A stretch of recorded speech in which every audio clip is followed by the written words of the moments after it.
आज मैं आपके सामने कोई साधारण बात करने नहीं आया हूँ। मैं आपके जीवन से जुड़ी एक ऐसी गहराई को छूने वाला हूँ जो न केवल आपकी सेहत को बेहतर बनाएगी, बल्कि आपकी सोच, आपका मन और आपकी आत्मा सब कुछ बदल कर रख देगी।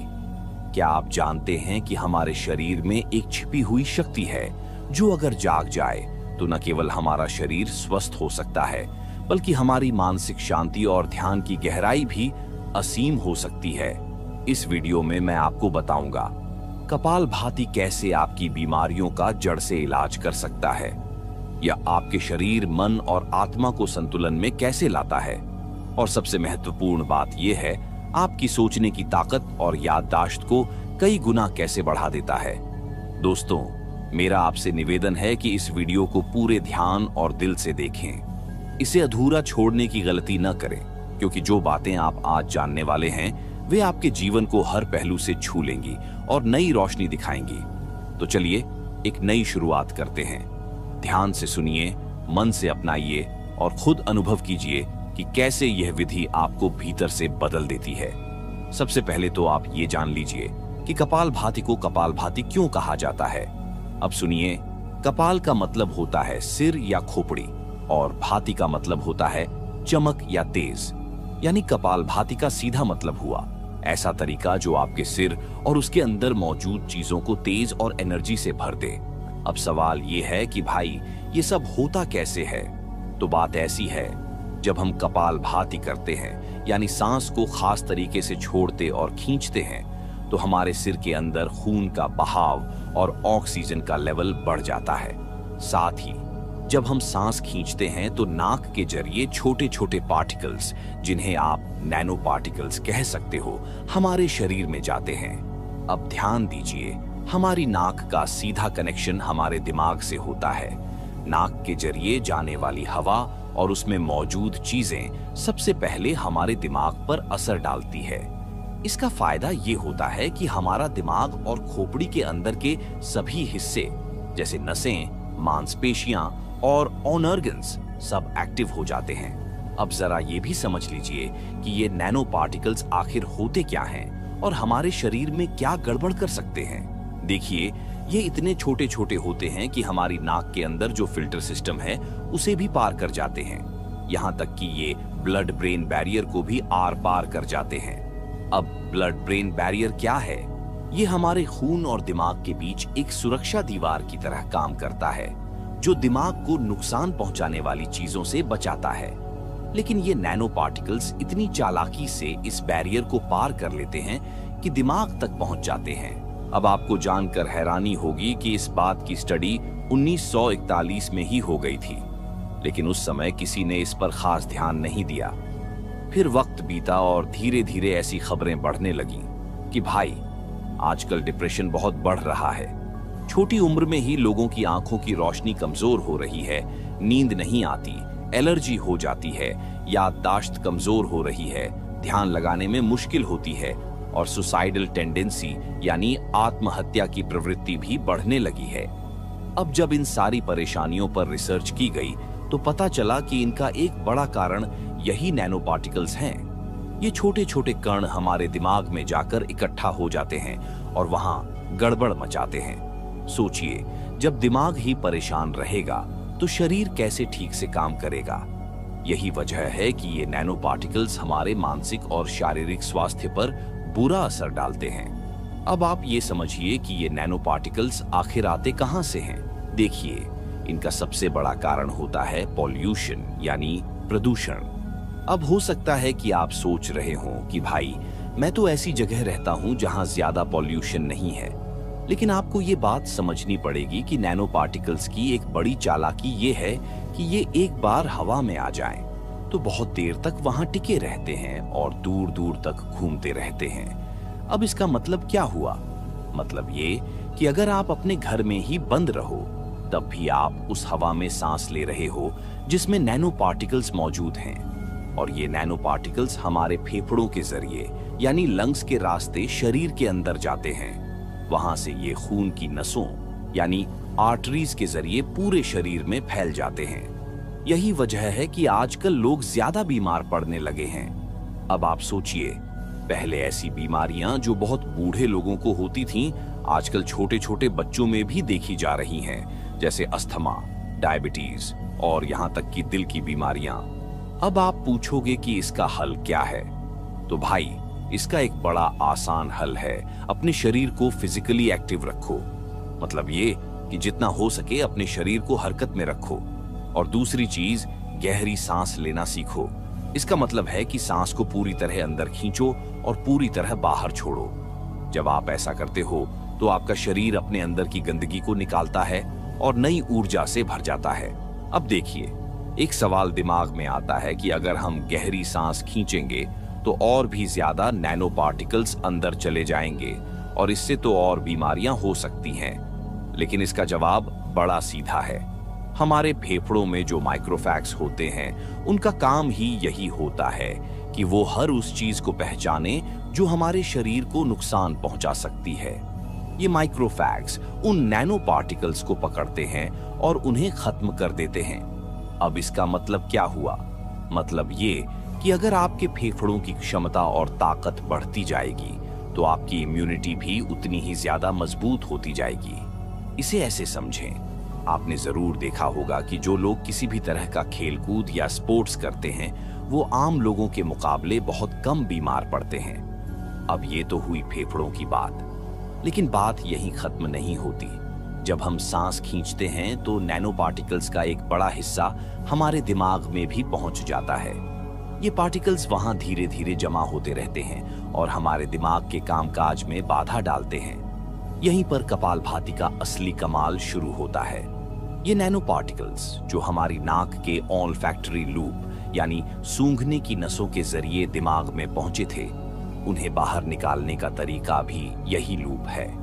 कपालभाति में जब हम तेजी से सांस को बाहर फेंकते हैं तो ये नैनो पार्टिकल्स दिमाग से बाहर निकलने लगते हैं। लेकिन याद रखिए, ये काम एक दिन में नहीं होगा। इसके लिए नियमित अभ्यास करना पड़ेगा और पूरी ताकत से करना पड़ेगा। जितनी मेहनत करेंगे उतना ही असर दिखेगा। देखिए, इस चीज को अच्छे से समझिए। जब हम कपालभाति करते हैं तो हमारा पूरा ध्यान सांस को तेजी और ताकत के साथ बाहर फेंकने पर रहता है। अब जब हम ये करते हैं तो इससे हमारे नाक के रास्ते में एक जबरदस्त प्रेशर बनता है, जिसे वेंचुरी इफेक्ट कहते हैं। ये प्रेशर थोड़ी देर के लिए नाक के अंदर एक वैक्यूम जैसा माहौल बना देता है और इस वजह से हमारे दिमाग में जो भी नैनो पार्टिकल्स जमा हो चुके होते हैं वो खिंचकर बाहर आ जाते हैं। अब इसे और आसान भाषा में समझने के लिए एक छोटा सा उदाहरण लेते हैं। मान लीजिए आपके गले में कभी बलगम फंस जाता है। अब उसे बाहर निकालने के लिए आप क्या करते हो? आप जोर से खांसते हो, है ना? और जब आप ऐसा करते हो तो वो बलगम गले से निकलकर बाहर आ जाता है। ठीक वैसे ही जब आपको छींक आती है तो आपका शरीर हवा के तेज दबाव के जरिए नाक के रास्ते सारी गंदगी को बाहर निकालता है। अब कपालभाति को भी इसी का एक मॉडिफाइड तरीका समझ लीजिए। जब आप इसे नियमित रूप से करते हैं तो आपके दिमाग में जमा सारे जहरीले या फालतू कण धीरे धीरे बाहर निकलने लगते हैं और जब दिमाग साफ हो जाता है तो ये पहले से कहीं ज्यादा ताकतवर और अच्छे से काम करता है। मतलब साफ है, अगर आप कपालभाति को अपने जीवन का हिस्सा बना लेते हैं तो दिमाग से जुड़ी हर छोटी बड़ी परेशानी, चाहे वो तनाव हो, नींद की कमी हो या ध्यान न लगने की समस्या हो, सब कुछ खत्म होने लगता है। आपका दिमाग इतना तेज और मजबूत हो जाता है कि आप हर काम में ज्यादा फोकस और परफॉर्मेंस दिखा पाते हैं। भाई, अब सवाल ये उठता है कि जब अनुलोम विलोम से इतने फायदे मिल रहे हैं तो फिर कपालभाति करने की क्या जरूरत है? देखिए, कपालभाति का सबसे बड़ा फायदा यह है कि इससे हमारे शरीर की सबसे खास ग्रंथि, जिसे पीयूष ग्रंथि कहते हैं और जिसे मास्टर ग्लैंड भी कहा जाता है, वो बहुत ही जबरदस्त तरीके से काम करने लगती है। अब ये मास्टर ग्लैंड क्यों खास है? तो सुनिए, इसे मास्टर इसलिए कहा जाता है क्योंकि ये हमारे शरीर के लिए कई तरह के हार्मोन रिलीज करती है और ये हार्मोन ही हमारे बाकी के ग्लैंड्स को सही तरीके से काम करने में मदद करते हैं। मतलब ये पूरे सिस्टम का बॉस है। तो भाई, अगर आप कपालभाति को रोजाना करते हो तो आपकी ये पीयूष ग्रंथि एकदम एक्टिव हो जाती है। और जब ये सही से काम करती है तो शरीर के बाकी के हिस्से भी बढ़िया तरीके से काम करने लगते हैं। इसके नतीजे में आपको सिर्फ एक दो नहीं बल्कि कई तरह के फायदे मिलने शुरू हो जाते हैं। सीधा सा मतलब ये हुआ कि कपालभाति न सिर्फ आपके दिमाग को साफ सुथरा बनाती है बल्कि पूरे शरीर को एकदम सेहतमंद बना देती है। देखिए, अब बात यह है कि कपालभाति करने से जितने फायदे मिलते हैं उनमें सबसे बड़ा फायदा यह है कि आपका ग्रोथ हार्मोन सही तरीके से निकलने लगता है। इसका मतलब ये हुआ कि अगर आपकी हाइट बढ़ने की उम्र है तो जितनी आपकी जेनेटिक्स इजाजत देती है उतनी हाइट बढ़ जाएगी। खासकर जो टीनेजर्स होते हैं उनके लिए ये सोने पर सुहागा है। अगर इस उम्र में रोजाना कपालभाति करना शुरू कर दें तो उनका शारीरिक विकास अच्छा होता है और लंबाई भी बढ़ सकती है। अब दूसरी बात पर आते हैं। आजकल थायराइड की परेशानी हर दूसरे तीसरे इंसान को हो रही है। अगर आपके परिवार में भी थायराइड की हिस्ट्री रही है तो फिर आपको कपालभाति को अपनी दिनचर्या का हिस्सा बना लेना चाहिए। चाहे हाइपोथायराइडिज्म हो या हाइपरथायराइडिज्म, बस 3-6 महीने तक रोजाना कपालभाति कीजिए और देखिए आपकी थायराइड की दवाइयां खुद ब खुद बंद हो जाएंगी। ये एक प्राकृतिक उपाय है जो आपकी इस परेशानी को जड़ से खत्म कर सकता है। अब तीसरी समस्या पर बात करते हैं जो इन दिनों काफी आम हो गई है, इनफर्टिलिटी यानी बांझपन। देखिए, कपालभाति करने से जो फॉलिकल स्टिम्युलेटिंग हार्मोन है वो एक्टिव हो जाता है। इसका सीधा असर होता है औरतों और आदमियों दोनों पर। औरतों में इससे उनके एग्स ज्यादा हेल्दी हो जाते हैं और आदमियों में स्पर्म की मोटिविटी बढ़ती है। इसका मतलब ये हुआ कि प्रजनन क्षमता में सुधार होता है। खासकर वो लड़के जो नाइट फॉल की समस्या से परेशान हैं, उनके लिए ये किसी वरदान से कम नहीं है। बस 4 महीने तक नियमित रूप से कपालभाति कीजिए और देखिए नाइट फॉल की दिक्कत हमेशा के लिए गायब हो जाएगी। अब चौथी परेशानी जो बहुत गंभीर है, डिप्रेशन और आत्महत्या की प्रवृत्ति। आजकल ये परेशानी बढ़ती जा रही है, खासकर युवाओं में। इसका सीधा कारण है मानसिक तनाव और दिमाग का सही तरीके से काम न करना। जब आप कपालभाति करते हैं तो दिमाग में पहुंचा हर तरह का टॉक्सिन बाहर निकल जाता है। इससे मानसिक स्थिरता आती है और मन खुश रहने लगता है। धीरे धीरे आप देखेंगे कि डिप्रेशन की समस्या दूर हो रही है और सुसाइडल टेंडेंसी यानी आत्मघाती ख्याल आना भी खत्म हो जाता है। कपालभाति करने का चौथा बड़ा फायदा यह है कि इससे हमारे दिमाग में कुछ ऐसे हार्मोन रिलीज होते हैं जो खुशी देने वाले होते हैं। जब ये हार्मोन एक्टिव होते हैं तो हमें एकदम तरोताजा और खुश महसूस होने लगता है। यानी कि कपालभाति सिर्फ शरीर के लिए नहीं, मन को हल्का और खुशहाल बनाने के लिए भी जबरदस्त है। अब 5वीं बात जो आजकल बहुत लोगों को परेशान कर रही है वो है कब्ज की दिक्कत। कब्ज मतलब पेट साफ नहीं होना। अब देखो, जब हम कपालभाति करते हैं तो सबसे ज्यादा असर हमारे पेट पर पड़ता है। इसका मतलब ये हुआ कि आपका पाचन तंत्र यानी डाइजेशन सिस्टम मजबूत हो जाता है। अब जरा ध्यान दो, आजकल की जिंदगी में लोग इतना बैठने वाले काम करते हैं कि पेट का पानी तक नहीं हिलता। स्टूडेंट हो या ऑफिस में काम करने वाले दिन भर कुर्सी पर टिके रहते हैं। पेट को हिलने डुलने का मौका ही नहीं मिलता तो फिर पाचन खराब क्यों नहीं होगा। लेकिन जब आप कपालभाति करते हो तो पेट का पानी हिलता नहीं, उसमें मानो सुनामी आ जाती है। ये समझ लो कि जो लोग कपालभाति को 1 साल से कर रहे हैं उनका पाचन इतना जबरदस्त हो जाता है कि जो भी खा लो सब हजम हो जाता है। यानी पेट साफ और दिमाग भी हल्का। अब छठी बात, मोटापे की समस्या। ये तो ऐसा लग रहा है जैसे हर दूसरा इंसान मोटापे से परेशान है। अब देखो, कपालभाति करने से सबसे बड़ा फायदा ये होता है कि आपका मेटाबॉलिज्म बढ़ जाता है। मेटाबॉलिज्म मतलब शरीर की वो ताकत जो खाने पीने को एनर्जी में बदलती है। जब ये बढ़ता है तो वजन भी घटता है। खास बात यह है कि अगर कोई बहुत मोटा है या गठिया आर्थराइटिस की वजह से चल फिर नहीं सकता तो भी कपालभाति करके वजन कम कर सकता है और इसे काबू में भी रख सकता है। देखो भाई, बात यह है कि जब कपालभाति से हमारा मेटाबॉलिज्म इतना तगड़ा हो जाता है तो चाहे आप मोटे हों या दुबले, आपका वजन अपने आप बैलेंस हो जाता है। मतलब अगर वजन ज्यादा है तो धीरे धीरे घटकर सही जगह पर आ जाएगा, और अगर वजन बहुत कम है तो बढ़कर जितना होना चाहिए उतना हो जाएगा। ये तो हुआ मोटापे और दुबलापन संभालने का मसला। अब देखो, डायबिटीज जो है आजकल तो जैसे हर दूसरे तीसरे घर की कहानी बन गई है। लेकिन समझ लो कि अगर आपने मेटाबॉलिज्म का ये खेल समझ लिया तो टाइप 2 डायबिटीज वालों के लिए कपालभाति किसी वरदान से कम नहीं है। इसे करना शुरू करो और देखते देखते आपको फर्क नजर आने लगेगा। अब एक और बड़ी आम परेशानी है एसिडिटी। बहुत से लोग कहते हैं कि भाई भूख ही नहीं लगती, खाने का स्वाद ही नहीं आता, मुंह हमेशा कड़वा बना रहता है। अगर आपके साथ भी ऐसा है तो बस कपालभाति पकड़ लो, इसे रोज करो और यकीन मानो 1 महीने या ज्यादा से ज्यादा 40 दिनों में ये सब गड़बड़ियां ठीक हो जाएंगी। फिर वो लोग जिनका कोलेस्ट्रॉल बढ़ा हुआ है, ब्लड ट्राइग्लिसराइड्स लेवल हाई है, जिन्हें हाइपरलिपिडेमिया की शिकायत है, उनके लिए तो कपालभाति से बेहतर कुछ हो ही नहीं सकता। ये सारी परेशानियां धीरे धीरे खत्म हो जाएंगी। अब बात ये आती है कि कपालभाति कब और कैसे करनी चाहिए। देखो, सबसे पहले तो ये जान लो कि इसे खाली पेट करना सबसे अच्छा होता है। सुबह सुबह जब पेट साफ हो गया हो तब इसे करना शुरू करो। और भाई, इसे करने का तरीका भी समझ लो। कोई जोर जबरदस्ती नहीं करनी है, बस सांस को धीरे धीरे बाहर फेंकना है।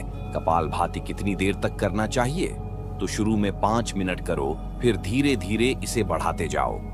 लेकिन अगर किसी को कोई दिक्कत है, जैसे सांस की बीमारी, हाई ब्लड प्रेशर या फिर प्रेगनेंसी में है, तो डॉक्टर या किसी योग विशेषज्ञ से पूछकर ही इसे करना शुरू करें। और कौन कौन कर सकता है? तो देखो, ज्यादातर लोग इसे कर सकते हैं, बस जो लोग गंभीर बीमारियों से जूझ रहे हैं उन्हें थोड़ा सावधानी रखनी चाहिए। अब इसे अपने रूटीन में शामिल करो और खुद देखो कि शरीर और मन कैसे बदलता है। देखिए, कपालभाति करने का सबसे बढ़िया समय सुबह सुबह का होता है, जब आप फ्रेश हो चुके हों और पेट खाली हो। अगर सुबह का समय नहीं मिल पाता तो आप इसे तब कर सकते हैं जब आपका पेट खाली हो। बस ध्यान रखना है कि कपालभाति करने से पहले 4 घंटे तक कुछ भी खाया पिया ना हो। अब आते हैं इस बात पर कि कपालभाति कैसे करें। सबसे पहले आराम से जमीन पर बैठ जाइए। अगर पीठ सीधी रखने में दिक्कत हो तो दीवार का सहारा ले लीजिए। कपालभाति करते वक्त आपका पूरा ध्यान सांस को बाहर फेंकने पर होना चाहिए। ताकत से सांस को बाहर निकालिए और जो सांस खुद ब खुद अंदर आ जाए उसे आने दीजिए। फिर से उसे ताकत के साथ बाहर निकाल दीजिए। अब बात आती है शुरुआत की। अगर आप पहली बार कपालभाति करने जा रहे हैं तो सिर्फ 2 मिनट से शुरुआत कीजिए। कोशिश करें कि इन 2 मिनट में कम से कम 100 बार सांस बाहर निकाल सकें। हर हफ्ते 1 मिनट का समय बढ़ाते जाइए। ये सिलसिला तब तक जारी रखें जब तक आप एक बार में लगातार 20 मिनट तक कपालभाति करने के काबिल न हो जाएं। जब आप 20 मिनट तक लगातार कपालभाति करने लगें तो फिर समय 20 मिनट ही रखें। लेकिन इस बात पर ध्यान दीजिए कि इन 20 मिनट में आप कितनी बार सांस बाहर निकाल सकते हैं। एक अच्छा लक्ष्य है कि आप 1 मिनट में 120 बार सांस फेंकने की आदत डालें। बस यही आपकी प्रैक्टिस का अगला पड़ाव होगा। देखिए, बहुत से लोग सोचते हैं कि कपालभाति तो बड़ा आसान है और इसमें इतनी सावधानी रखने की क्या जरूरत है। लेकिन अगर आप इसे सही तरीके से नहीं करेंगे तो फायदे की जगह नुकसान हो सकता है। इसलिए ये जरूरी है कि आप इसे बताई गई विधि के अनुसार ही करें। अब आते हैं तीसरे सवाल पर, कपालभाति कितनी देर करनी चाहिए? देखिए, कपालभाति की अधिकतम सीमा 20 मिनट है। मतलब ये कि आप किसी भी दिन 20 मिनट से ज्यादा कपालभाति ना करें। इसका ये मतलब नहीं है कि आप शुरुआत में ही 20 मिनट तक करना शुरू कर दें। पहले 2 मिनट से शुरू करें, फिर धीरे धीरे बढ़ाएं और जब आप 20 मिनट तक करने लगें तो इसे वहीं स्थिर रखें। और सबसे जरूरी बात, कपालभाति करने के बाद आपको उसके आधे समय तक शवासन जरूर करना चाहिए। मान लीजिए आपने 20 मिनट तक कपालभाति किया है तो उसके बाद 10 मिनट तक शवासन में लेटें। ये शवासन आपके शरीर और मन को शांत करता है और कपालभाति से जो ऊर्जा बनी है उसे संतुलित करता है। अब सुनिए, चौथे सवाल की बात करते हैं, कौन कौन कपालभाति कर सकता है?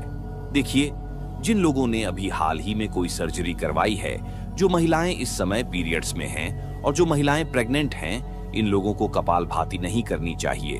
बाकी सभी लोग कपालभाति कर सकते हैं। और हाँ, अगर आप ऐसे इलाके में रहते हैं जहां बहुत ज्यादा प्रदूषण है या आप स्मोकिंग करते हैं, तो आपको कपालभाति जरूर करनी चाहिए। अब एक और चीज जो मैंने खुद महसूस की है वो ये है कि कपालभाति करने से लंबे समय तक आपकी मेमोरी बहुत बेहतर हो जाती है। और एक और फायदा ये है कि आप बहुत सारी चीजों को आसानी से जोड़ पाते हो, लेकिन आपका ध्यान कभी भी भटकता नहीं है। एक और अहम बात यह है कि कपालभाति प्राणायाम नहीं है, यह एक सत्कर्म है। यानी इससे हमारे शरीर के तीनों दोष, वात, पित्त और कफ संतुलित हो जाते हैं और जो हमारा नर्वस सिस्टम है वह पूरी तरह से साफ हो जाता है। दोस्तों, आपने इस वीडियो को अंत तक देखा, इसके लिए मैं दिल से आपका आभारी हूँ। ये केवल एक वीडियो नहीं था, बल्कि एक यात्रा थी जो आपके और मेरे जीवन को एक नई दिशा दे सकती है। कपालभाति जैसी विधि सिर्फ एक प्रक्रिया नहीं है, ये एक साधना है जो आपके शरीर, मन और आत्मा को भीतर से संवारती है। अगर आपने इस विधि को अपनाया और अपने जीवन में नियमित किया, तो यकीन मानिए आपके जीवन में बदलाव आना तय है। मैं आपसे एक विनम्र निवेदन करना चाहता हूँ, इन बातों को सिर्फ अपने तक सीमित न रखें। इसे अपने परिवार, दोस्तों और प्रियजनों तक भी पहुंचाएं। हो सकता है यह जानकारी किसी के जीवन में एक बड़ा बदलाव ला सके। अगर यह वीडियो आपको अच्छा लगा हो तो इसे लाइक करना न भूलें। हमारे चैनल को सब्सक्राइब करें और बेल आइकन दबाएं ताकि आने वाले हर नए वीडियो की जानकारी सबसे पहले आपको मिले। आपका समय और साथ हमारे लिए बहुत मायने रखता है। अगली बार फिर मिलेंगे एक नई जानकारी और प्रेरणा के साथ। तब तक के लिए अपना ख्याल रखें और जीवन को नई ऊर्जा के साथ जिएं। धन्यवाद और नमस्कार।